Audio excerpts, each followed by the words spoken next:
Congressman Kiko Barzaga under investigation by the Ethics Committee, Romualdez and Saldico marked safe. Ito kabibig ha, ito yung pinag-uusapan ngayon na tila nasasaktan ang ilang mga kongresista sa mga hirit at tirada ni Congressman Kiko Barzaga kaya pinakakasuhan under investigation by Ethics Committee. Bakit? Masakit ba ang katotohanan na may isang kongresista na may puso para sa sambayan ng Pilipino? Sabi pa nga ni ethics sino to? He is not well. Sabi, ito ang bahagi ng pahayag ni NUP Chair at House Deputy Speaker Rolando Puno. So, he is not well. So, it means may something ni Kiko Barzaga? Ano siya? Baliw-baliwan? Or ano ba? He is not well. May sakit?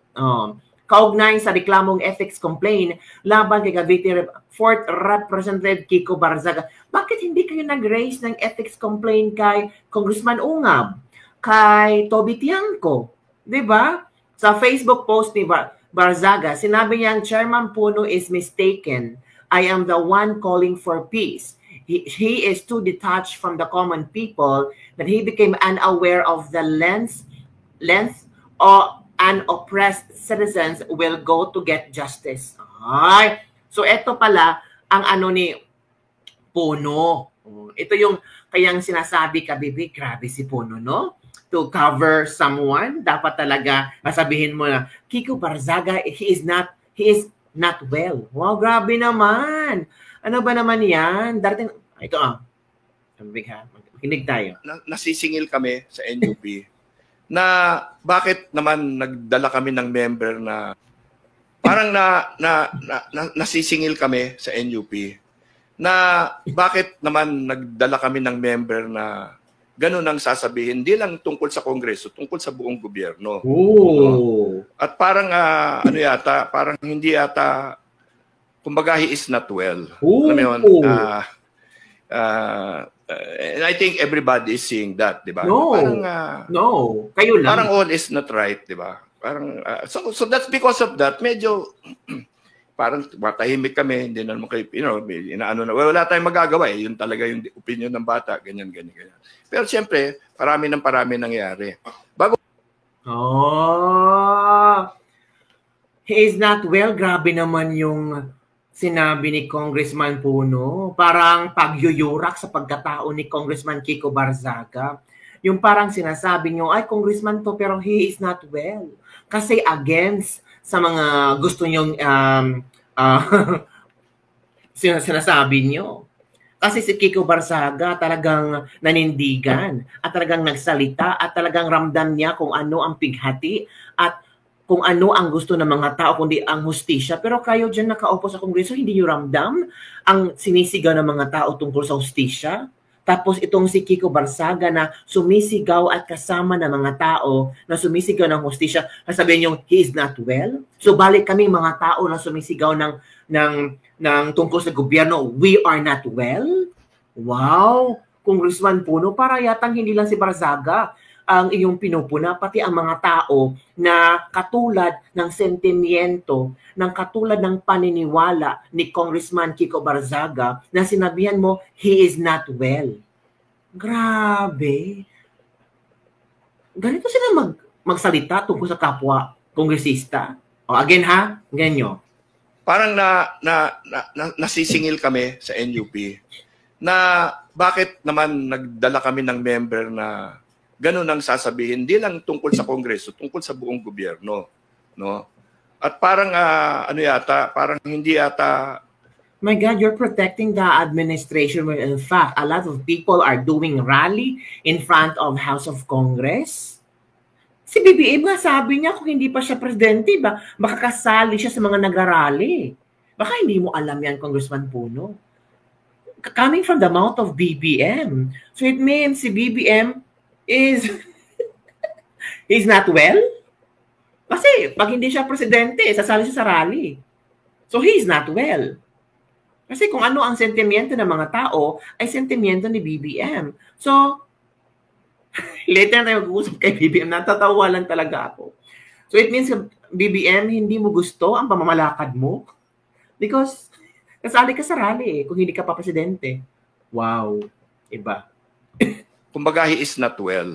Alam mo yun, and I think everybody is seeing that, di ba? Na parang all is not right, di ba? Parang, so that's because of that, medyo, parang matahimik kami, hindi na naman kayo, inaano na, wala tayong magagawa eh. Yun talaga yung opinion ng bata, ganyan. Pero siyempre, parami nangyayari. Mas mabuti pa yung tinatawag yung bata, may paninindigan. Minahal ng tao. Kasi sa mga yung matatanda, ang pinoprotektahan niya yung mga sariling interes. Di ba, kabibig? Mas mabuti pang tatawaging bata na ganoon talaga ang bata.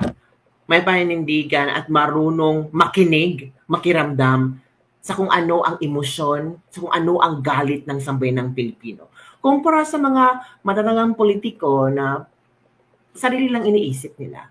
Kung paano sila makaka-survive sa mga pangyayari ngayon. How they able to make up or to cover everything na it's lead to people na pinaprotektahan nila. Diba? Taraki naman kayo, oy. Diba, shocking lang kasi hindi ko naisip na ganito sila magsalita para kay Congressman Kiko Barzaga. Ito nga ang sabi dito, just in National Unity Party members led by Deputy Speaker Roland Puno asked the House Committee on Ethics and Privileges to check on the behavior of its former member, Cavite 4th District Representative Kiko Barzaga, for violation of the Code of Conduct. Puno said, let's bring it before the Ethics Committee because the important thing is not the culpability of the individual, but the standard of behavior that is expected of us here. Ayaw namin gawin ito. Ayaw ma-distract yung tao. Pero sabi namin, kapag hindi natin i-address ito, di parang pinabayaan na natin kahit anong behavior ng congressman. Oh. So meron palang standard na behavior bilang isang congressman.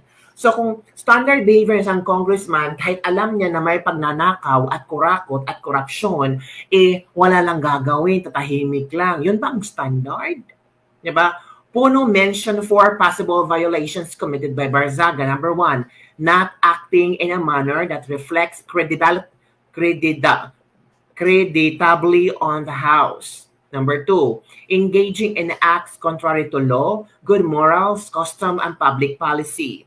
Number 3, conducts that incite seditious activity. Number 4, conduct prejudicial to the best interest of the service and unbecoming of a member of Congress.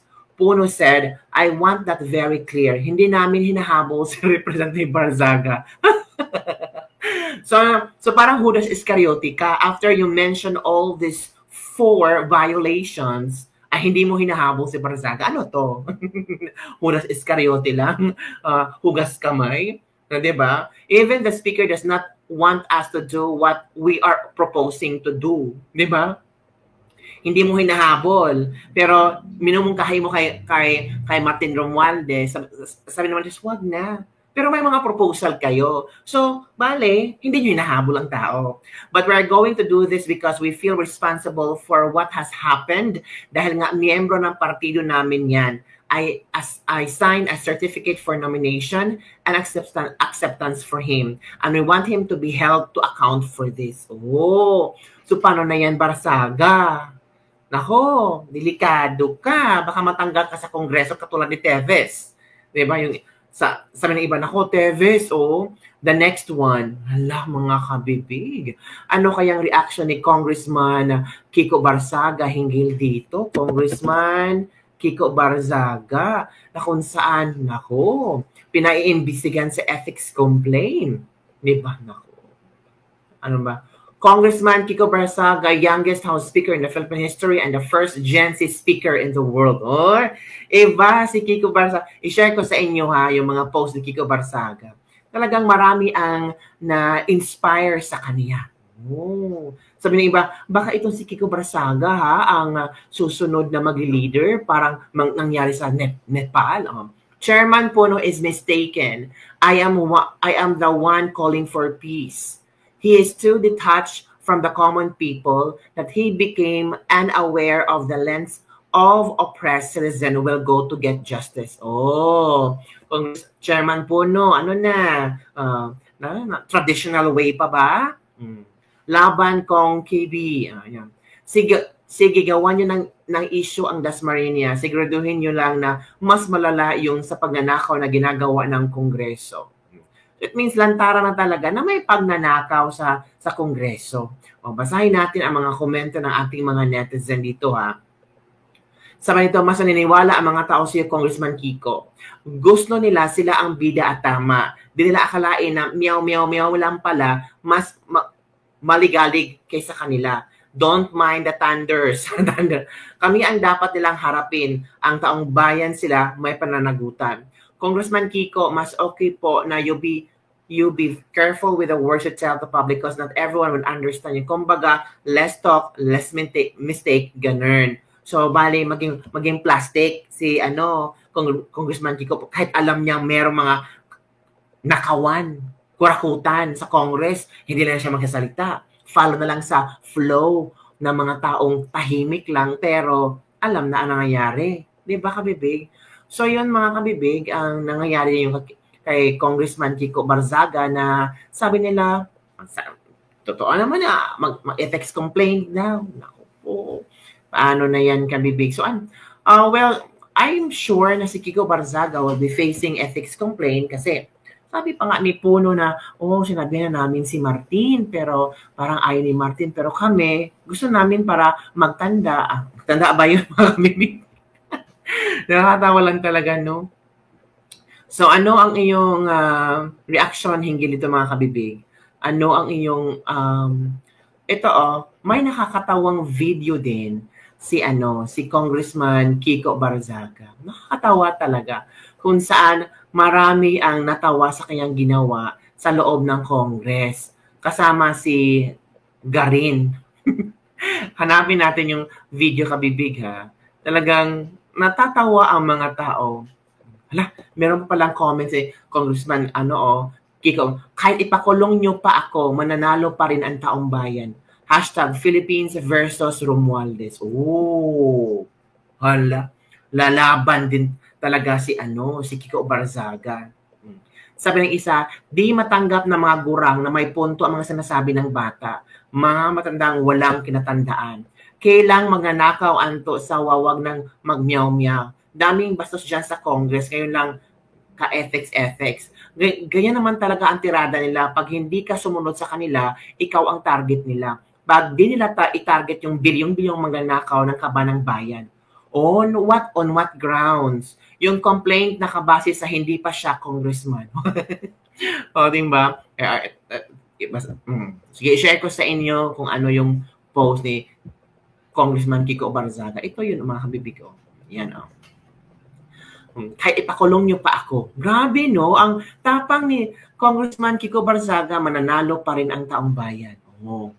Ngayon, ano ang reaksyon ng mga taong bayan? Hayaan nyo bang makulong si Congressman Kiko Barzaga na siya lang talaga, so far, napakatapang na tumatayo ngayon at sharing the agony, the frustrations na maraming Pilipino ngayon hinggil sa anomalyang flood control projects. Hindi lang flood control project, marami pa dyan. Pero hinay-hina na lumalabas ang mga hindi magandang nangyari sa Pilipinas ngayon. Di ba, kabibig?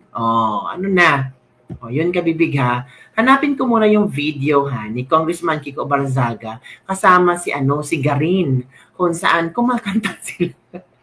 Iba talaga si Congressman Kiko Barzaga. Marami din ang natawa. Aside from natawa, na-inspire kay Congressman Kiko Barzaga na sana daw maraming congressman na katulad kay Congressman Kiko Barzaga na marunong tumindig, na marunong, makipaglaban. Ito yung kabibig, ang trending na kantahan ni Congressman Kiko Barzaga kung saan nandyan si Janet Garino. Ito. Grabe ito si... Ito na. Tayo po na nakaupo Subukan nyo namang tumayo. At baka mamyaw meow meow meow meow meow meow meow meow. Magbabago na ang House of Representatives. We will bring justice into this corrupt system.